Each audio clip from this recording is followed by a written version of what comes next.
Hello, I welcome to UPSC Prelims Chaturya series of Shantha Lakshmi IAS Academy, where we will discuss the daily prelims MCQs from the Hindu, Indian Express and PIB. Let's begin. The first question. Consider the following statements with respect to the Energy Transition Index 2024. It is published by the International Energy Agency. India has been ranked 63rd in ETI 2024. It was developed with the ambitious aim to comprehensively monitor the global energy transition. How many of the statements given above are correct? Only one, only two, all three, none of the above. This was in news recently. India has been ranked 63rd on a Global Energy Transition Index released by the World Economic Forum. About this index, it is published by the World Economic Forum. It was developed with the ambitious aim to comprehensively monitor the global energy transition. The heart of the index is an analytic framework that measures transition as a shift towards an energy system that supports sustainability, security, and access, and towards institutions that enables this performance. The key points about Energy Transition Index 2024. European countries leads the World Economic Forum Energy Transition Index 2024 rankings. Sweden came top, followed by Denmark, Finland, Switzerland, and France. Emerging economies such as Brazil and China made notable progress, although 83% of countries moved backwards from the last year in at least one of the three energy system performance dimensions that were security, equity, and sustainability. India has been ranked 63rd in ETI 2024. The gap in energy transition performance between advanced and developing economies continues to narrow, although disparities in investments and regulations remain. While 107 of the 120 countries benchmarked in the report demonstrated progress on their energy transition journeys in the past decade, the overall pace of the transition has slowed, and balancing its different facets remains as a key challenge.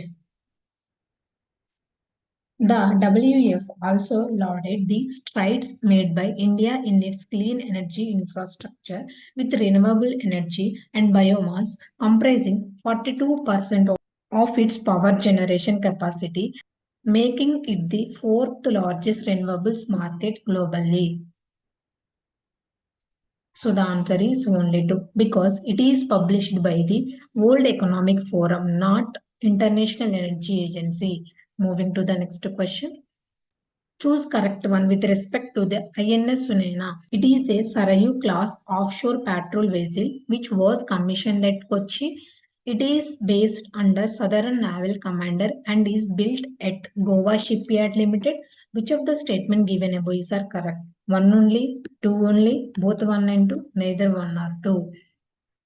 Recently, INS Sunena visited Mombasa, Kenya, June 22-23 towards strengthening bilateral ties with maritime neighbors on the theme of Ocean Ring of Yoga. About this, it is a Sarayu class offshore patrol vessel which was commissioned at Kochi. It is based under the Southern Naval Commander and is built at Goa Shipyard Limited. Features: the warship is designed to undertake fleet support operations, coastal and offshore patrolling, ocean surveillance, and monitoring of sea lines of communications and offshore assets and escort duties. It can achieve speed of 25 knots. The ship also has an automatic power management system. It is fitted with the latest navigation, communication, and electronic support systems. Other Sarayu class includes the INS Sumitra and INS Sumedha. What is Sagar? Sagar is nothing but security and growth for all in the region initiative. It is an Indian foreign policy doctrine that was introduced in 2015. The aim of the Sagar is to enhance cooperation and mutual trust between India and its neighboring countries, particularly in the Indian Ocean region. The Sagar policy has several components, including ensuring maritime security and safety, promoting sustainable development and economic growth, and strengthening cultural and people-to-people ties between nations. So the answer is both 1 and 2 are correct. Moving to the next question. Consider the following statements regarding the Maritime Rescue Coordination Center. MRCs are part of an international network under the UN International Maritime Organization. The work of MRCs is coordinated by the Navy or Coast Guard in each country. The Maritime Rescue Coordination Force will be responsible for search and rescue. How many of the statement given above are not correct? Only one, only two, all three, none of the above. External Affairs Ministers Jaishankar and Sri Lankan President Ranil Wickremesinghe and commissioned the Maritime Rescue Coordination Center built with a $6 million grant from India. About this, MRCs are part of an international network under the UN International Maritime Organization to monitor the sea lanes with the objective of swift response to emergencies such as vessels in distress, rescue and evacuation of people, and prevention of and containing environmental disasters such as oil spills. Each country is responsible for its search and rescue region. The work of MRCs is coordinated by the Navy or Coast Guard in each country. In India, the Coast Guard is coordinating agency. In Sri Lanka, it is the Navy. The MRCs will be established with a grant of $6 million from India. So the answer is only one because each country is responsible for its search and rescue region, not the Maritime Rescue Coordination Force. Moving to the next question. With reference to the Chenab Railway Bridge, consider the following statements. It will be the highest railway bridge in the world with an height of 416 meters above the riverbed. Chenab Bridge, designed to bear earthquake forces of highest intensity of Zone 5 in India. Which of the statement given above is correct? One only, two only, both 1 and 2, neither 1 or 2.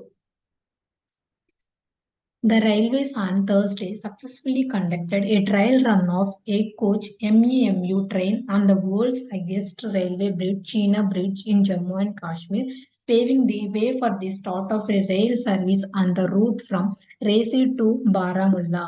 About this bridge, it is the world's highest railway bridge and it is a part of Udhampur Srinagar Baramulla rail link project. The project was declared as a project of national importance in March 2002.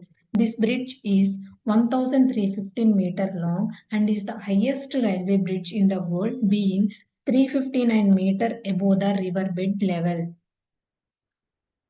The completion of the steel arch is a major leap towards the completion of the 111-kilometer long winding stretch from Katra to Banihal.